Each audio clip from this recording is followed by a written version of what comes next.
Sreekrishnapuram saint Dominic's convent സ്കൂളിലെ 9ാം class വിദ്യാർത്ഥിനി ജീവനൊടുക്കിയതുമായി ബന്ധപ്പെട്ട ആത്മഹത്യാക്കുറിപ്പിൽ പരാമർശിക്കുന്ന എല്ലാ അധ്യാപകരെയും പുറത്താക്കുമെന്ന് സ്കൂൾ മാനേജ്മെന്റ്.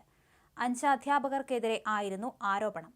മാർക്കിന്റെ അടിസ്ഥാനത്തിലും മറ്റ് മാനദണ്ഡങ്ങൾ പ്രകാരവും കുട്ടികളെ ക്ലാസ് മാറ്റിയിരുത്തില്ലെന്നും മാനേജ്മെന്റ് അറിയിച്ചു. ഇവരിൽ പ്രിൻസിപ്പൽ ഉൾപ്പെടെ 3 പേരെ നേരത്തെ പുറത്താക്കിയിരുന്നു. ആത്മഹത്യാക്കുറിപ്പിൽ പേരുള്ള അധ്യാപകരെ മുഴുവൻ പുറത്താക്കണമെന്നാവശ്യപ്പെട്ടാണ് നേരത്തെ പ്രതിഷേധമുയർന്നത്. സുഹൃത്തിന്റെ പുസ്തകത്തിൽ 5 അധ്യാപകർക്കെതിരെ ആരോപണങ്ങൾ ഉയർത്തിയാണ് ആശിർ നന്ദയുടെ കുറിപ്പെന്ന് സഹപാഠികൾ നേരത്തെ പറഞ്ഞിരുന്നു. വിദ്യാർത്ഥിയുടെ മരണത്തിന് കാരണക്കാരായ അധ്യാപകരിൽ 2 പേരെ സസ്പെൻഡ് ചെയ്യാമെന്ന് മാനേജ്മെന്റ് PTA-യും അറിയിച്ചിരുന്നു. എന്നാൽ ഇത് അംഗീകരിക്കില്ലെന്ന് വിദ്യാർത്ഥി സംഘടനാ നേതാക്കളും രക്ഷിതാക്കളും അറിയിച്ചു. ഇതിനെ തുടർന്നാണ് 5 പേരെയും പുറത്താക്കാമെന്ന് മാനേജ്മെന്റ് വഴങ്ങിയത്. അതേസമയം ആത്മഹത്യ ചെയ്ത വിദ്യാർത്ഥിനി എഴുതിയതായി കരുതുന്ന ആത്മഹത്യാക്കുറിപ്പ് ലഭിച്ചെന്ന് പോലീസ് അറിയിച്ചു.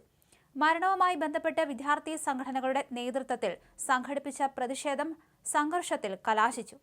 മാനേജ്മെന്റ് വിളിച്ചു ചേർത്ത യോഗത്തിൽ രക്ഷിതാക്കൾ ദുരനുഭവങ്ങൾ വിവരിച്ചു. തിങ്കളാഴ്ചയാണ് Palakkad Sreekrishnapuram saint Dominic's convent സ്കൂളിലെ 9ാം ക്ലാസ് വിദ്യാർത്ഥിനി ആശിർ നന്ദ ആത്മഹത്യ ചെയ്തത്. പിന്നാലെ അധ്യാപകർക്കെതിരെ ഗുരുതര ആരോപണവുമായി കുടുംബം രംഗത്ത് വന്നിരുന്നു. പ്രതിഷേധം കടുത്തതോടെ ആരോപണ വിധേയരായ സ്കൂൾ പ്രിൻസിപ്പൽ OP ജോയ്സി, അധ്യാപികമാരായ സ്റ്റെല്ല ബാബു, AT തങ്കം എന്നിവരെ പുറത്താക്കിയിരുന്നു.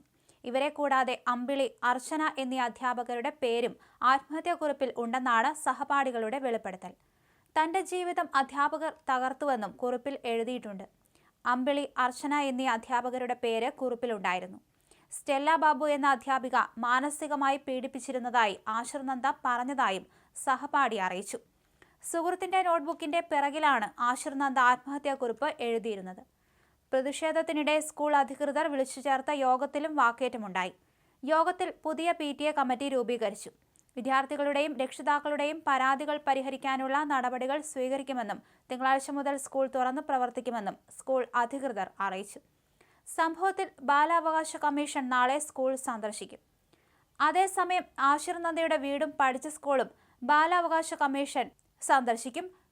കമ്മീഷൻ ചെയർപേഴ്സൺ KV മനോജ് കുമാറാണ് സന്ദർശനം നടത്തുക. സംഭവത്തിൽ വീഴ്ച ഏറ്റുപറഞ്ഞ് സ്കൂൾ മാനേജ്മെന്റ് ഇന്ന് രംഗത്തെത്തിയിരുന്നു. പുറത്താക്കിയ പ്രിൻസിപ്പലിന് പകരം ആക്ടിംഗ് പ്രിൻസിപ്പലായി വൈസ് പ്രിൻസിപ്പലിനെ നിയമിക്കും. തിങ്കളാഴ്ച മുതൽ ക്ലാസുകൾ ആരംഭിക്കും. പുതിയ PTA ഭാരവാഹികളെയും തെരഞ്ഞെടുക്കും. കുട്ടികൾക്കായി പുതിയ കൗൺസിലറെ നിയമിക്കും. അധ്യാപകർക്കും കൗൺസിലിംഗ് നൽകും.